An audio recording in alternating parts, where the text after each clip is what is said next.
Let's get started. Thanks so much. So as we said, welcome to everyone. We're thrilled to have you here tonight. And I want to just walk through the agenda really quickly, and then we're going to get started. So we're going to do some quick introductions of Work for Climate and Climate Voice.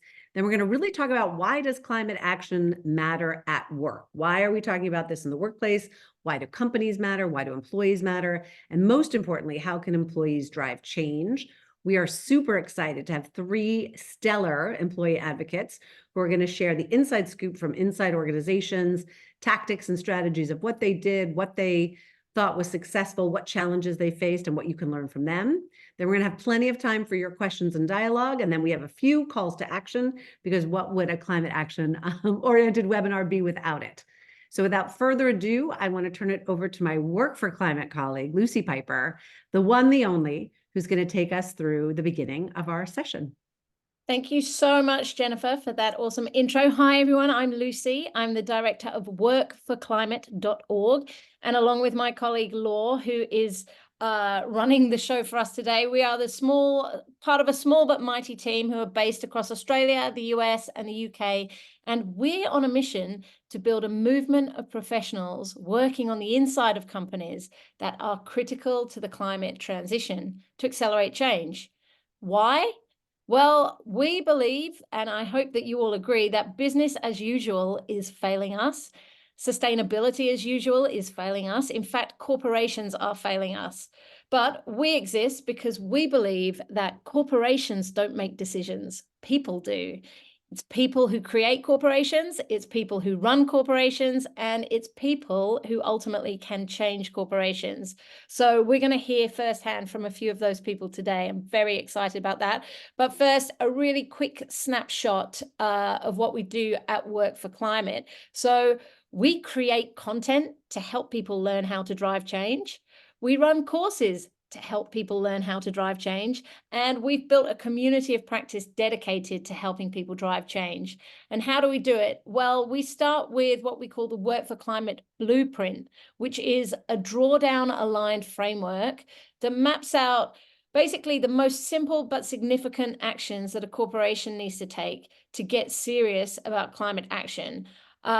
So it's like an infrastructure for action that covers renewable energy, rapid emissions reduction, greening corporate cash and employee retirement funds, pro-climate lobbying, and that's, of course, in partnership with our expert friends at Climate Voice who are running this call with us today. And finally, Scope X, which is essentially the concept of enabled emissions. So the services of advertising, communications agencies, management consulting, professional services, all those type of things. And we help employees to get an understanding of all the technical stuff inside this framework. That is it from me. I'm going to pass over to Deb, the Executive Director of Climate Voice. Deb? Thanks, everyone, and thank you so much for being here. So we work very closely with Work for Climate and have a very aligned message. Our favorite. In the chat. I think someone needs to mute Mia. Thank you. Anyway, so we have an aligned mission, and we are very zeroed in on climate policy advocacy, and we want businesses to do more to advocate for climate policy progress. And Laura, you can go ahead and go to the next slide. So I think we all know this because we're here, we're feeling the climate anxiety, but we believe that the challenge is that we need ambitious climate policy to solve the crisis at scale. And we would like companies and the private sector to do more to advocate for climate policy progress. So right now we have this very lopsided situation where fossil fuel companies are unfortunately dominating the discourse. So we want employees and companies to be doing more to advocate for the climate solutions that we need through policy. And you can go to the next slide, Laura. So one of the ways that we do what we do is to work with employees. And we want to shift employees' focus from these scope 1, 2, and 3 areas to the highest impact, which is what we call scope 4, an influence map. One of our partner organizations calls scope 4, which is lobbying. So rather than focusing on internal operations and internal emissions reduction goals, for example, we want companies and employees to be doing more to advocate in the lobbying sphere. And you can go ahead and go to the next slide. Laura. So as I was mentioning, we believe that employees are an important lever for change because, like Lucy said, corporations are made up of people. All of our workplaces are made up by us, right? So we do have enormous power, even though it does require changing systems that are very entrenched. But that's why we're all here today. We want to focus in on how employees can do more, what you all can do in your own spheres of influence, and we'll be hearing from employee advocates in just a minute on some of those stories of change. But I wanted to point out a super important resource. It's Climate Voices, Climate Action at Work guide, and we'll make sure to drop that in the chat during this webinar. And Laura, you can go to the next slide. But what this guide focuses on, and it also ties in with our theory of change, is that actually employees have a lot more power than I think we realize. So there was a survey recently where it was found that 71% of US employees believe that they have the power to make change in society, and leadership appears to be listening. So there's actual data on this. It was a study from Deloitte that where C-suite executives were saying that employee pressure had made a difference in the decisions that they made. And you can go ahead and go to the next slide.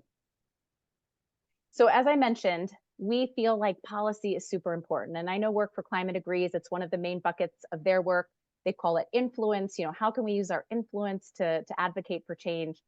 So that's kind of our area of focus. And we invite all of you who are here today to just be thinking about that, like how your workplace is engaged in the policy space, advocating for, or in some cases, unfortunately, obstructing climate policy progress. So it's just important to be thinking systemically about that.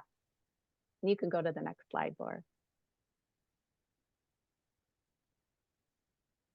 So we believe that you have a lot of influence. We want you to be thinking about how you can use your power to be creating change. And in our toolkit, which I'm about to go through just a couple more slides, which show you some of the things that you can be thinking about as an organizer at your workplace in order to affect change. And so go ahead and go to the next slide. So step one, and this is just to kind of help you all be framing your own thinking. Maybe you have an idea of something you might want to change at work. This toolkit gives you some ideas of how to go about making change. But the first thing is getting the facts. And I think you'll hear that from a couple of the speakers today. You know, you have to understand the situation where you're working, you know, who's doing what, who are the leaders, how to make a map of who's in charge.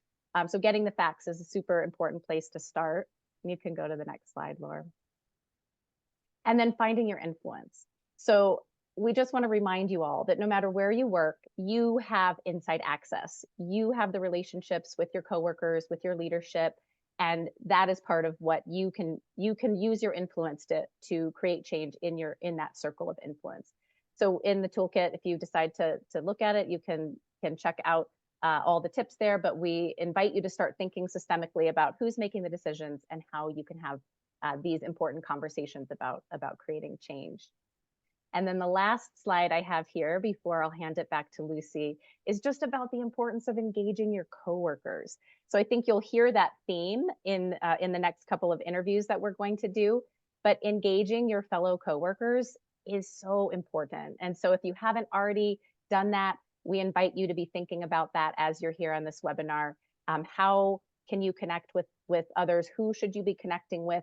Even if it's just an informal network of fellow employees who care about climate, this is super important. So we just wanted to plant these seeds. We want you all to know that our organizations are here as a resource for you, and we are just excited to continue creating change together.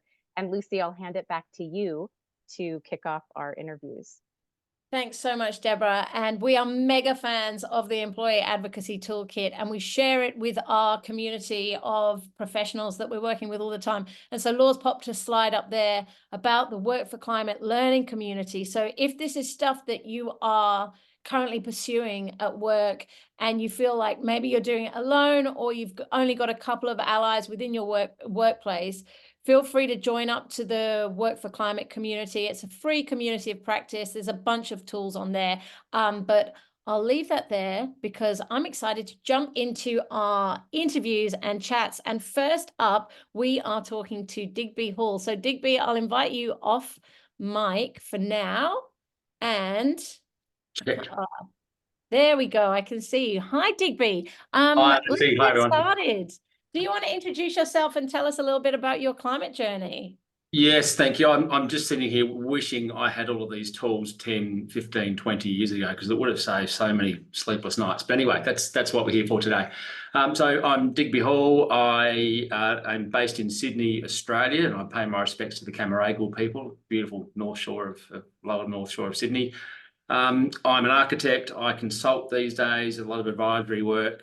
I'm a dad. I'm a part-time farmer, learning the ropes of regenerating landscape, which is wonderful. And I started this journey back when the payback on solar panels was 90 years. So I kind of learned the hard way how to advocate for change when there was no business case for things. So it's been a fascinating journey. Thanks, Digby. So you alluded to advocating for change when the business case wasn't really there. What were some of the strategies and tactics that you tried? Lots of trial and error.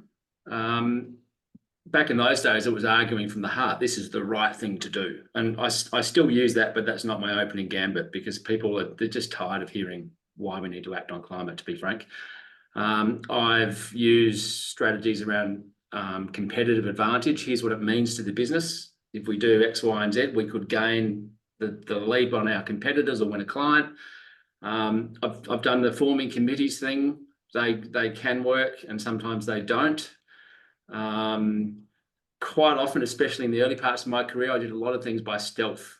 Just don't use the bad words like green and sustainable and environmental, because there's this entrenched assumption that costs more to deploy. And we know that it doesn't, but there's a perception that green costs more. So quite often I've done things without saying that I'm doing it. It's just normal business. But fast forward to today, it's mostly about carrot and stick, or to be accurate, it's the stick and then the carrot. So if we don't act on climate, here are the potential risks and consequences to the business. If we act on that in certain ways and in the right way, here's what it could mean for the business and for us. So I talk about the positive outcomes of action, and that's when you start to get the real traction. And I think that concept of climate risk, particularly now and with new regulation coming in Australia, like it's more relevant than ever. You said that you're kind of outside of companies now, and you're a consultant. You're seen as like a more technical expert. But what did you learn? What have you learned being on the outside that you wish you knew whilst you were still on the inside? Oh, that just unlocks a whole list of visuals. I think the biggest aha moment for me has actually been part of what the theme for today is about. It's about people.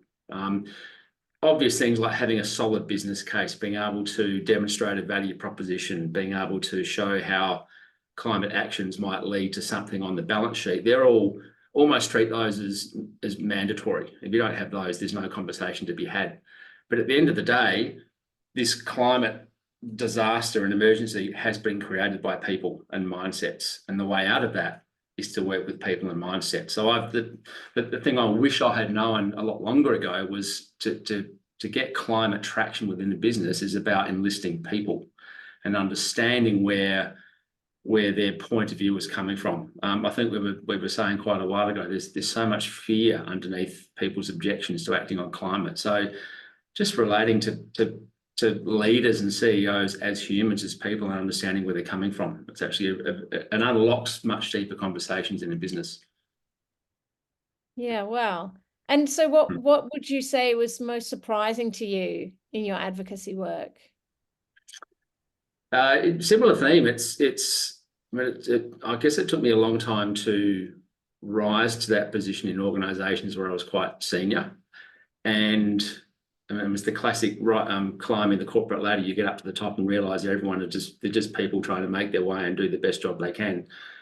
CEOs, at the end of the day, they're just normal people with a pretty heavy role in a leadership position. So I learned that in fact, most CEOs, they have very little, if any, subject matter expertise around climate, around sustainability, as much as they'd like to. They're too busy. And most of them are just looking for guidance and for a wingman or a wing person to help them through this issue. And I've found that once you get their knowledge up to a sort of a standard where they can have a good conversation about climate and understand the mechanics of it, then they can go off and do their job. They can deploy your advocacy for you. So I've found that CEOs on the inside are just as soft as the rest of us. They do care. We just have to get very good at maybe digging down a little bit deeper than with some other people to tap into that. I love what you just said there about them deploying your advocacy for you and distilling technical concepts in a way that is understandable, that can be communicated in a way that they feel confident and capable.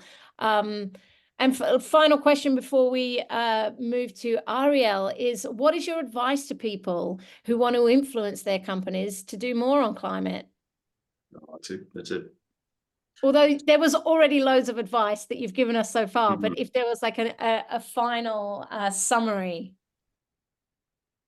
I mean, for me, there are quick things like always be professional. If you get up on the soapbox and get all passionate and activisty, it can actually shut a lot of leaders down. I think focus on getting the captain on side, the CEO, because once you give them new information on a really good map for the business, they go off and do the work. But I think the biggest thing is, and we're always tempted to form committees and say, look, we've got 100 things we can do. Let's get going. We want to see some action. Most of those things that committees come up with don't work. They fizzle out. So what's really important is to put in place activities, whether it's a committee or whatever the group is focus on actions that actually force the business to evolve rather than things that are just distractions. So an example is getting rid of plastic straws in an office. They have nothing to do with the business evolving. They're a distraction, I believe. Whereas arguing or advocating for the business to ditch any clients that are involved in fossil fuel or extractive industries, that is a fundamentally different structure to the business. That's a big goal. So it's finding those actions that crack open the organisation's policy and get it to evolve. And there's usually only a handful of those that you actually need to focus on. So the trick is to uncover those from the mess of all the options out there. Wow. I don't know about everyone else, but I got goosebumps as you were talking through that then, Digby. And I see in the chat, Nelson has said, similar experience to Digby. Glad you're still at it and positive. Have to stay positive. That was probably my last tip is this is not a personal thing. We are fighting for the planet's survival here. So if we get told no, or if something doesn't work, it's not personal. It's just someone's fear. So it's really important that for us as advocates, wherever you are on the journey, to just be kind to yourself and manage your energy. Because if you burn out, you're taken out of action. You're out of the game. That's a huge loss. So you need to really be kind to yourself and manage energy every day. And then you can keep going. Wonderfully said. Thank you so much, Digby. I'm going to hand over to Deb and Ariel. Yes, thank you so much, Digby. And just a reminder, if folks have questions as we go, you can put them in the chat and we're taking note of those for our Q&A. I'd love to introduce Ariel Terry. Ariel is a climate finance evangelist. She's currently working at Atmos Financial, and she is going to tell us how her journey evolved into advocating for climate finance and creating a fossil-free 401k option at her previous workplace. And I really appreciated what you just said, Digby, about not taking it personally. And Ariel, when you say when no is the answer, and Ariel is going to tell us about the persistence that was required in getting this change to take place and how many times you had to ask, right, Ariel? So just a reminder about that too. It requires patience and persistence, and it's not personal. So Ariel, I have a few questions for you, but maybe you could also start with just telling us about your climate journey. Yeah, definitely. Thank you so much, Deb, Climate Voice team, WorkforClimate. So excited to be here today. But yeah, I would say my personal climate journey, it really starts, kind of goes back to my debt-free journey. So I graduated college in 2014. I had about $35,000 of student loans in my name. And then my mom had a Parent Plus loan that was about $65,000, so over $100,000 in student loan debt. But I ended up paying that off. But along the way, I learned about personal finance and got really into that topic and, read over 100 books. So that's kind of where I got into the finance piece. And then in early 2022, I read this book. It was called Wallet Activism. It's by Tanya Hester. So it really talks about, your finances and how you can, how that's a form of activism, how you're spending your money. So that really made me think about climate. I mean, I've always been interested in climate, but the eco anxiety is real. I was always kind of like, well, me, not drinking a plastic bottle of water is not going to stop climate change. So I kind of gave up on it. But reading that book again really made me think about my values again. And that's kind of when I got back into climate action. So in 2022, that's when I started, really getting into my journey. I started by divesting my bank accounts and retirement funds from, fossil fuels. And that's where I found out about Atmos Financial, where I currently work. Shout out to a couple of my colleagues who I knew were on the call. But yeah, so I've been at Atmos for actually a year now, but previous to that, I was a customer for 7 months. But what I loved is that, Atmos, we're very transparent. And what we're doing is we're using our customers' deposits to fund renewable energy products. So like residential and commercial solar, and then, a few more products will be coming out as well. The other thing I did is, I really started, reaching out to, my state politicians, signing petitions as well. And then just doing little things around the house, such as, switching to like bamboo toilet paper or switching up like the laundry detergent. And then, last year I really focused on climate education. So last year I took 4 different climate courses, and then I read 16 books on climate. Wow. And that's a good reminder too, just around for many of us, we start with the personal actions, we educate ourselves and start at home. And then I'd love you to tell us more now about how you've transferred your interest and concern in these areas to the workplace. So how have you raised your voice at work? Yeah, definitely. I would say, I started really just by asking questions. So at my previous company, it was a smaller company. We had about 400 employees. And I had just started that job in July of 2022. And I think in about August of 2022, I heard a podcast, and they were talking about retirement funds and how they're invested in fossil fuels and just other things you wouldn't even think about. So when I heard that, I was shocked, I was disgusted. I had a lot of different emotions going on. Because like I didn't want to build wealth in my retirement based on, the evils of the world, things that are impacting people who look just like me. Like I just didn't want that at all. So when I found that out, I wanted to start kind of slow. So I was like, well, let me ask about, what ESG policies do we have, just to kind of test the waters to see if the company has anything. And the company didn't have any ESG policies, and they weren't really interested in, adding any. That's kind of how I tested the waters. And then the big thing I wanted to do is I wanted the company to add a climate-friendly 401k option to our lineup. Because I do feel like every employee, I feel like that's a right that we have as employees. We should not have to invest in things we don't agree with. What I did is I heard about this website. It's called fossilfreefunds.org. And then I typed in, all the fund offerings that my 401k had at the company. And, it's basically, it rates it, A through F. And I went through all the funds, and it was like D, F, and it was just, they were all invested in fossil fuels, deforestation, tobacco, weapons, private prisons.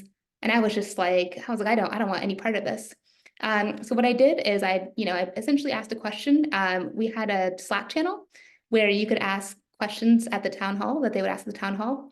So I put that in there, and then people were able to vote on that. And I was really shocked because, climate matters so much to me. I'm so passionate about it. And I know my friends are probably like, stop talking about it all the time. But I just can't. But, I was kind of worried because I'm like, do people care about this? I'm like, are people going to care? But my question actually had the most responses, and it was the first question they asked at the town hall. So that's a good reminder about using town halls as a forum to ask questions as well. Thank you for that. Can you tell us about the wins that you had? Yeah, definitely. I would say one of the wins is so eventually, I asked for this fund to be added in August of 2022. It didn't get added in until March. It was March 15th, 2023. So one of the big wins is, I started by just kind of doing it alone because, I was new to the company. I didn't really know anyone. It was a remote role, and my role was brand new. So I didn't even have anyone on the team per se. So I started going it alone, but as I was going through, I'm like, there's that saying, and I'll probably butcher it, but it essentially says, if you want to go fast, go alone. If you want to go far, go with like a group or something like that. So I kind of thought about that quote because I think it's a great quote. And I was like, I need more people to get on board. So I started like a climate, employee resource group. There was only like 10 of us, but it was great because I didn't know that other people actually cared about climate as much as I did.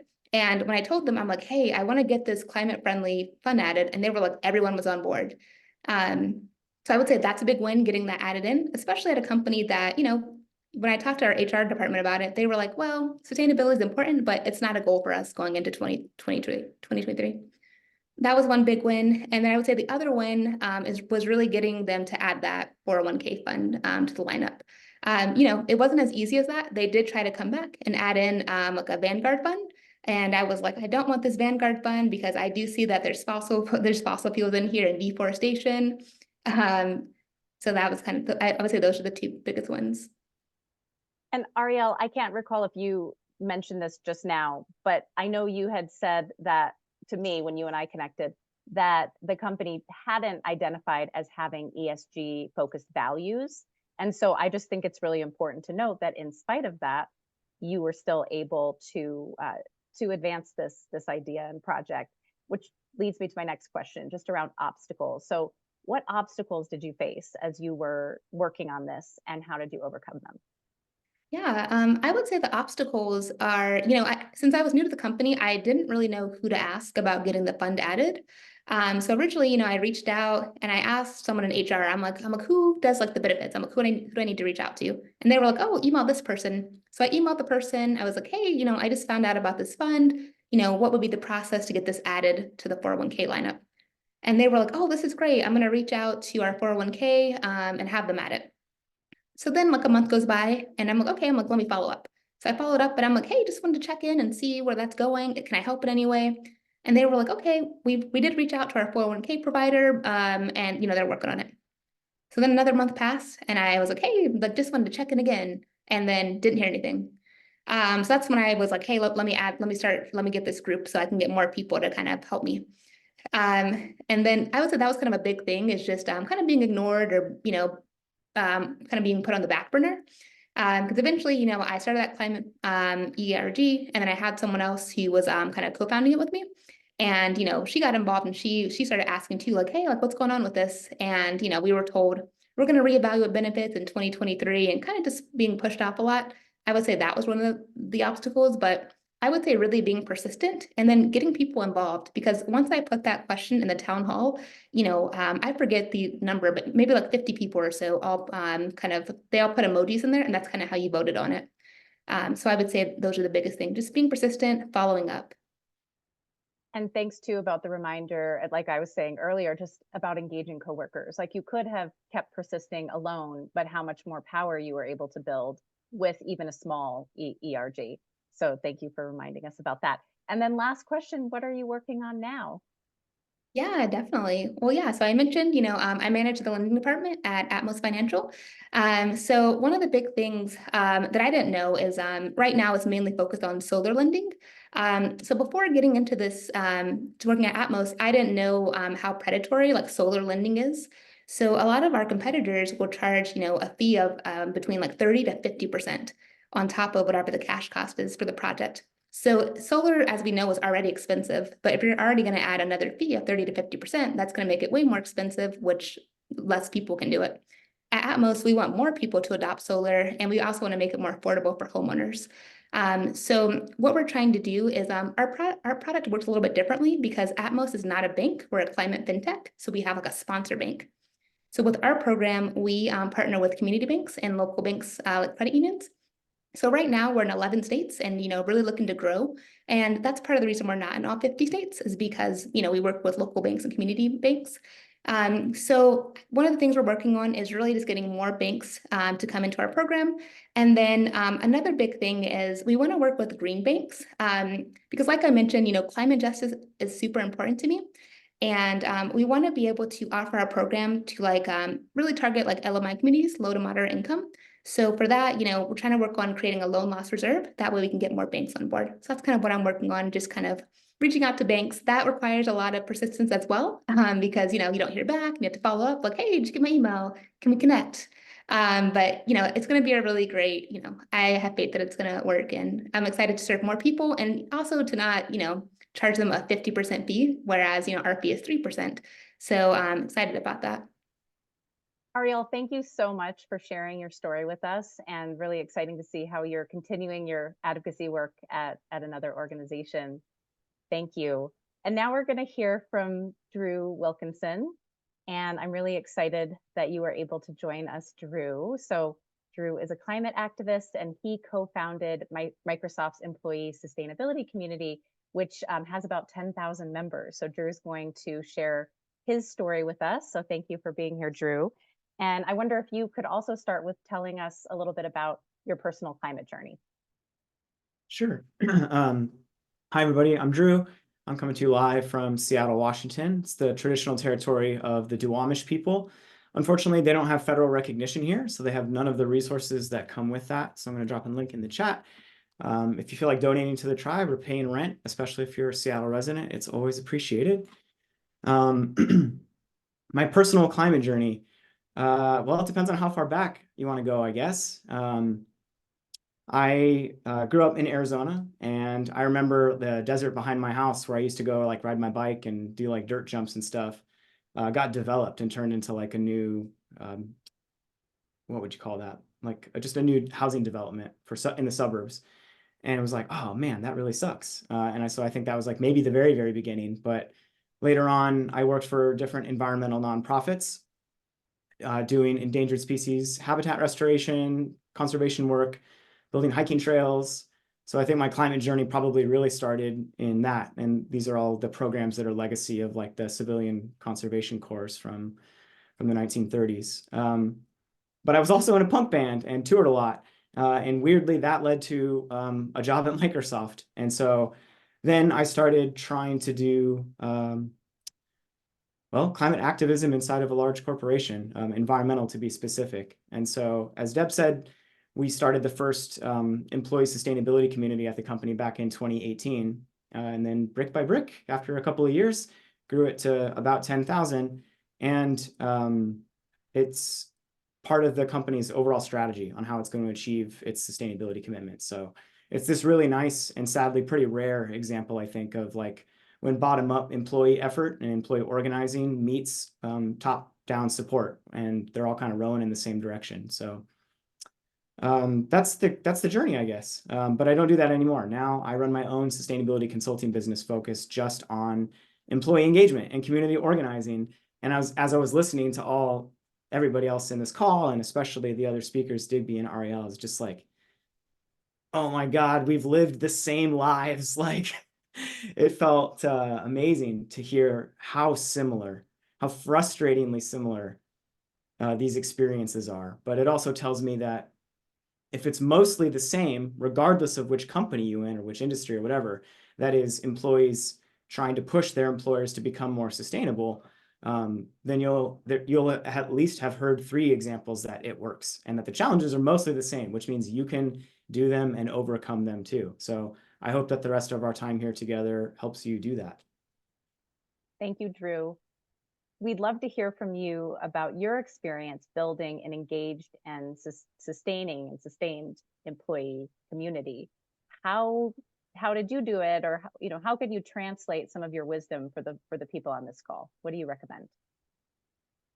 Yeah, well, the 10,000 number sounds big, and it is, but what seems to be the same across what Digby and Ariel shared too is that like what it really actually takes to drive change for employees is just a kind of small but very tenacious and very persistent group who refuse to go away. If you can get more colleagues to join your cause, obviously it's harder to say no to 10 than 1, or 10,000 than 1,000. But inside of that big number, there's usually just kind of a small dedicated group that are really turning the cranks. So it doesn't actually take as much. Don't let that number be an obstacle, I guess, in a way. So, there's a lot of community organizing is, of course, its own entire like discipline with a rich history, from labor unions to nonprofits and like everything in between, But when you're trying to organize with your coworkers inside on the topic of sustainability inside the company, there's a couple of things that might be helpful. So the first one is to see what already exists and leverage it. Before you go start a new green team or want to go build something, take a look around, do a landscape analysis of what exists inside your company. Definitely look to see, is there an existing community that you can join or plug into? But if there's not, maybe you can somehow trace the people who tried to run one and it didn't work out. Talk to them, learn what didn't work before you go build something different. This also helps so that eventually there's just one employee sustainability community in your company instead of 10 small ones that are all kind of doing the same thing, but in a disconnected way. If you want to attract members and really grow your community, you need to make your community purpose clear. People need to know in about one sentence why it exists so that they know what to do with it, whether they should join it, if they do, how to use it as a tool. So spend the time to make a mission statement. The one we used in Microsoft for our employee group was make sustainability part of everybody's job. You can use it too if you want. It doesn't have a trademark on it. When you're trying to engage your coworkers on a topic that might be unfamiliar to them, or maybe in some cases they're even hostile to it, or even for those who, what I like to call the super greens, who are just waiting for somebody like you to come along and give them a place to channel that climate anxiety, shall we say. You want to meet people where they're at, so make it easy to participate. So for example, if your company is still stuck in the 90s and is an email culture, then maybe you want to build your community in the workflow, in email, just to start, right? Like eventually you can upgrade to Slack or something fancier and newer, but like go with the current workflow and make it easy for people to find your community and understand what it does at a glance. If you've made it complicated or broken that workflow, you'll lose them before you've even started. Aligning the actions of your community with your company's sustainability goals is always a good idea. Once you do that, you establish credibility, legitimacy. You make sure that some of the effort that you're trying to organize with all of these strangers in your community is going in the same direction. And that can lead to executive sponsorship from a chief sustainability officer or an equivalent, which leads to resources, which can help your community. If you have a budget, you can do all kinds of great stuff. And then finally, create the culture you want in your community. You don't necessarily have a choice in what your company's culture is like. Some are surely more toxic than others. But when you build a community like this, you actually get a chance to build the culture that you want to see. So you should organize in the open, and you should build your community intersectionally. So looking at existing employee resource groups that you can partner with, being sure to center climate justice and environmental racism and these kinds of topics in what your community does. Make it a welcoming place for everybody. Thank you, Drew. Those are great reminders and tips for all of us. My next question is around, do you have advice for people who want to unlock the influence of their companies for climate action? Sure. The first piece of advice is believe that you can get power and influence, because the three of us at least are here to tell you that you surely can. And the title of the session is all about transforming climate anxiety. So for me, the antidote to anxiety is action. And so at work, that means obtaining power and influence for everyday employees when it comes to sustainability. So in short, the more organized you are, the more power and influence you can wield. And so this is fundamentally about changing the paradigm of who gets to work on sustainability in a company. It's not just for the people who have it in their job titles, the less than 1% of the workforce that are often doing this thankless work, hiding in the shadows. It's about democratizing sustainability so that everybody can work on it in whatever the way they want to, or to play to their strengths or bring their unique skills to the movement. So if you want to unlock the influence of your company, you need to not only push your employer to become more sustainable, but when they do, you need to also hold them accountable, because these distant climate targets, 2030, 2040, 2050, the world can't even agree on what the word net zero means. So it's a nice gesture and not much more at this point. So any company can make a promise. Employees have a really, really important role to play in holding companies accountable to what they said they would do and proving that they're doing it quarter after quarter, year after year. And so, yeah, I guess in short, if you want influence, you should organize with your colleagues and do it in the open and in an intersectional way, like I said before. Thank you, Drew. And last quick question, can you tell us about what you think is your climate superpower, and how do you encourage others to find what their own climate superpowers are? Oh, that's a nice question. Well, I feel like I'm a community organizer, not just by, I don't know, like trade or profession or whatever, but like somehow it just feels like it's in my blood to do this work. And I actually just recently learned that my triple great grandfather was a community organizer. So there might be something to that. So, but that is my superpower. I don't know. I'm just like hardwired for that. I want to connect people. I want to bring things together. I want to like take this disparate idea and that person and put them together and see what happens. So community organizing, building large networks, finding unlikely things that you can pair together. How do you find your own? Well, I think it comes from a deep sense of knowing like who you actually are.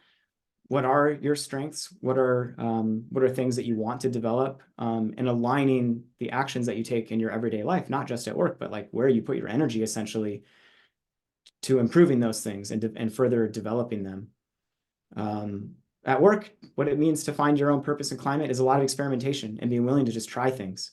Encourage, because what I have seen over and over again, not just in Microsoft, but now that I'm meeting and working with employees in all kinds of companies, different industries, is like a lot of people really understand that if they can get a hold of their employer's resources, they can have an outsized impact on climate change in a way that you will never be able to do as an individual voter, consumer, whatever. And they want to do something, but there's just this like, there's like this hesitation to do that first thing, whatever that first thing is, the gateway drug, as some people call it.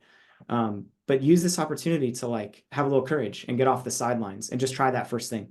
It doesn't have to be huge, but the point is to do something. So, and then what I bring, my superpower, like I said, I don't know. I like to also think that I bring humor and a good soundtrack to the climate movement. I host virtual DJ sessions and I try to make jokes. And as Lucy knows all too well, I put climate memes inside my workshops and my presentations.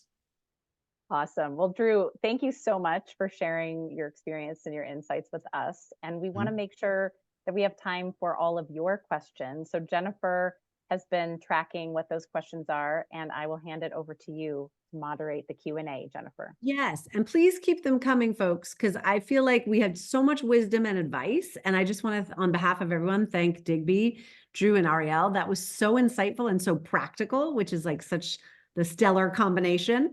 So Jen asks, what are your recommendations for the best uses for green team funds? Which is great, right? So these affinity groups and green teams usually get some sort of budget.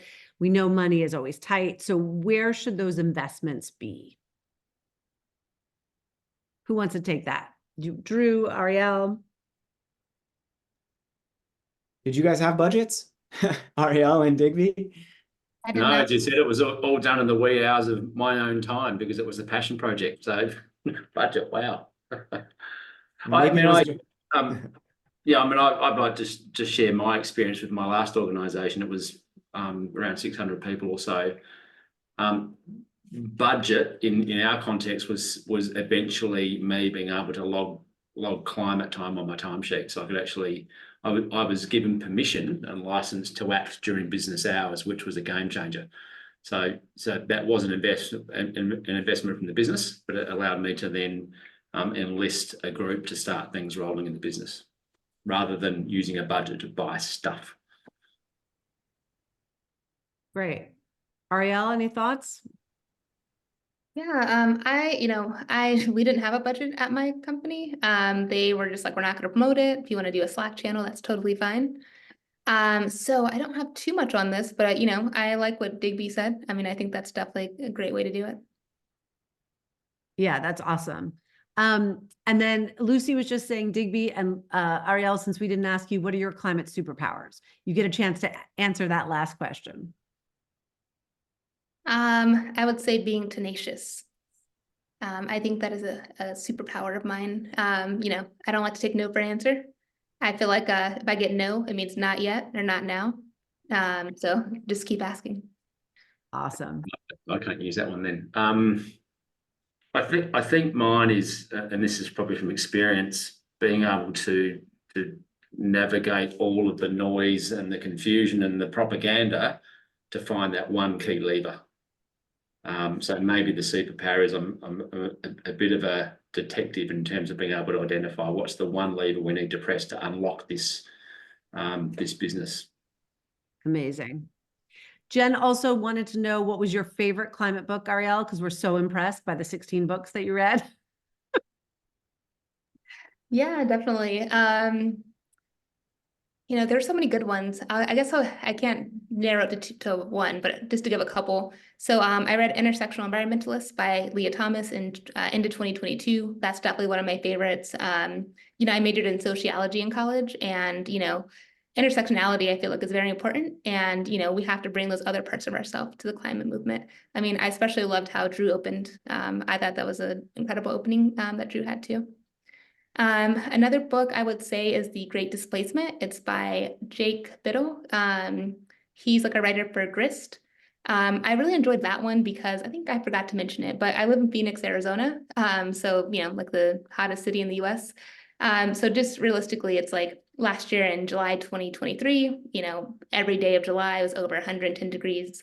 It's only going to get hotter. So that book was talking about how places like Phoenix and other hot places, they're only going to get hotter. So people are going to have to move. And then people have already had to move just based on climate. So I thought that was a really interesting read.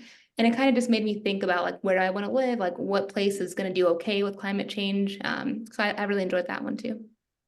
Thank you for those recommendations. So Eric had a great question here, which is, what are your tips for keeping momentum? Right? So some people have recurring lunches. Do you deputize other people with committees? Like, how do you structure it? And Drew, since you led such a big community, I'm going to start with you. Keeping up momentum. Can you re-ask the question for me? It cut out my audio. Oh yeah, it's how do you keep up momentum and how do you structure things? So like, do you do regular lunches or how do you do meetings? Like, how do you keep it sort of that drumbeat that we're always talking about? Yeah, well, I mean, if you work in a hybrid workplace, then you need to meet people probably mostly virtually and a little bit in person, depending on the circumstances of your company. So, Microsoft's a giant company, global. We had a single community that you joined as an employee, and it was mostly online, but a local chapter structure so that people who wanted to organize on the ground in their locations around subsidiary offices could do that, because sustainability looks different in Singapore than Seattle. So the local chapters handled organizing on the ground and doing in-person stuff to create that connection, which is an important part of keeping a vibrant, healthy community going, not just members, but generating potential volunteer leaders to run the programs or the chapters themselves. And then for virtually, yeah, we did like a monthly community call where it's just like any employee can talk about what they're working on. I'm working on a project and soliciting help, or sharing the company's sustainability report and digesting it and analyzing it with each other, or like, so yeah, lots of webinars and calls, but also an always on chat forum. In this case, of course, Microsoft Teams, where people were, I mean, there's 10,000 people talking about sustainability. It's pretty cool, actually. It's just like this giant waterfall of like questions and answers, and there's people whose responsibility is to answer them. So creating touch points to meet people where they're at. So some stuff that's synchronous, like a live call, but a lot of asynchronous stuff, because maybe people only have that last hour on a Friday to actually look at stuff. In an era of mass layoffs, everybody's got to do more with 2 jobs. So people are less able to participate in the fun extracurriculars like sustainability teams. So make it easy for them to do that however they can. Thank you. Digby, Ariel, anything on that notion around momentum building and sort of keeping up the drumbeat? Look, I think for me, it's building in wins that you can celebrate. So whilst I'm a huge advocate for having big audacious goals for the business, we all thrive as humans. We thrive on positive feedback and on success. It makes us want more. Action breeds action. So having a clear program to say, well, by a certain date we want to have switched our superannuation, and then when we succeed in that, we can celebrate it, and the business realizes that there's some value, and that says, well, what are we doing next now? And this was a lived experience, so it starts to fuel the appetite for doing more and more. So building in successes along the way and taking the time to celebrate those. Right. So Delia had a question about, what did you have to unlearn? Like, what was actually surprising about organizing other people?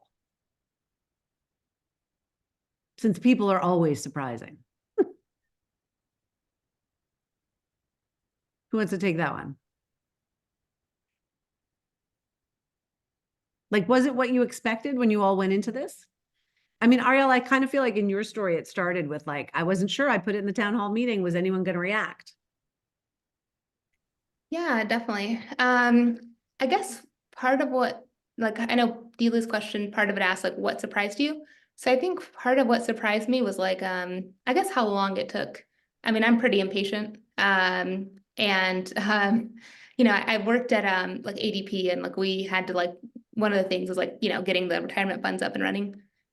So even, you know, the town hall meeting was like in January, and then the fund didn't get added till like March 15th. And I'm like, oh, it doesn't take that long to add one fund. So things like that were a little bit surprising. What did I have to unlearn? That's a good question. That one I'm not sure about. I mean, maybe some of my biases. You know, I think my previous company was like based in Nebraska and things like that. So I was kind of like, I don't know if the people based in Nebraska really care about climate change. So that's probably what I had to like unlearn. That's a great example. Digby, Drew, anything you want to comment on that? Because I have another question if not. Just quickly a minute.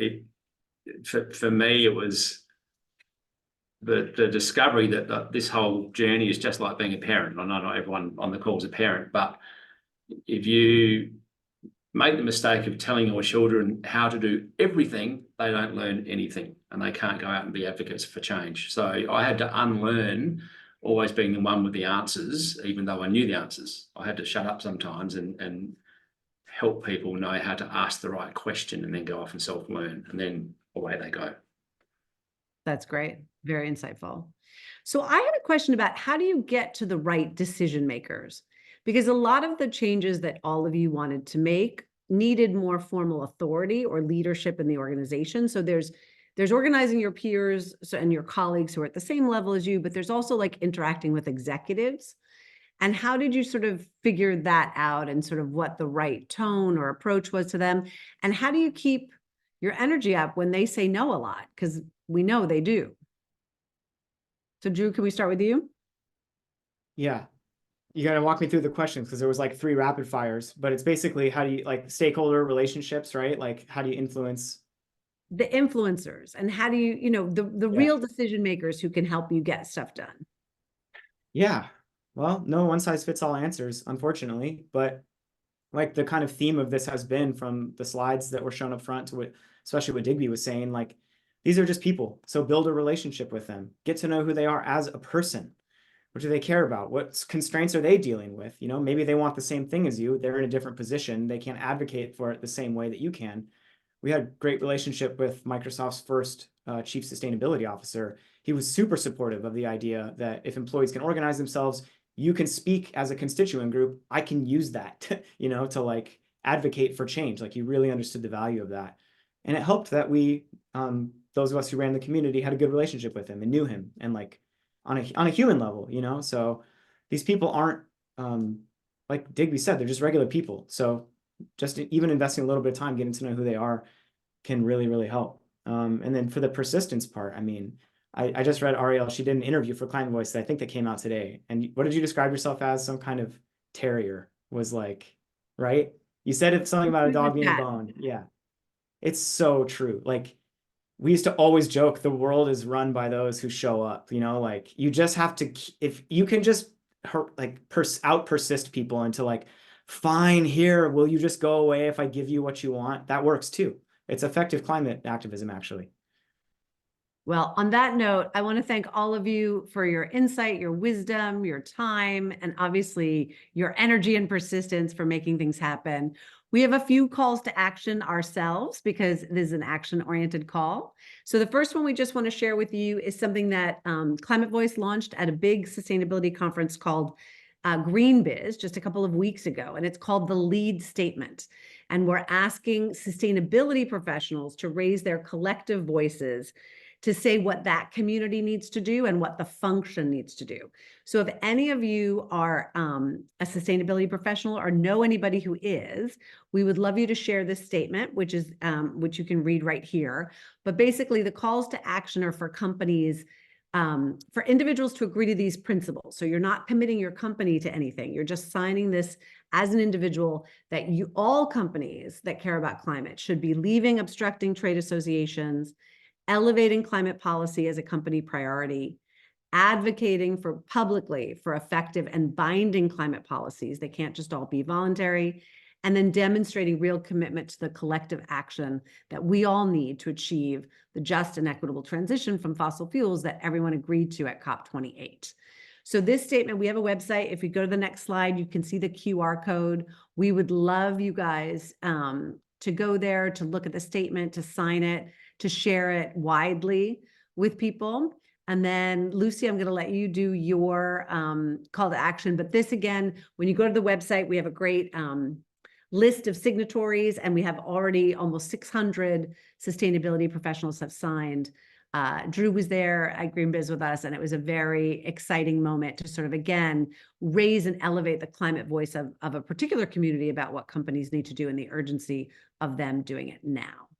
And then Lucy, you have the next call to action.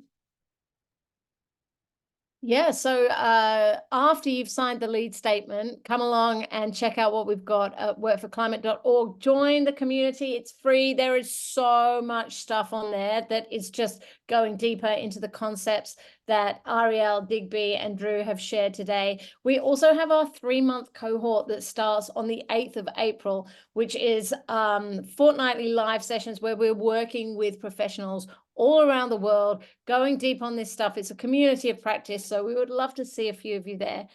That's it from me. I'll hand it back to you, Jennifer, to land this thing. Okay, well, it's just an hour. Thank you all. It was time well spent. Again, I'm leaving inspired and energized, and I hope you are as well.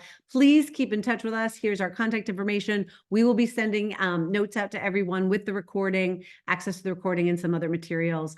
Thank you for your time. Thank you for your energy, and thank you for your commitment to climate. Hope everyone has a great day.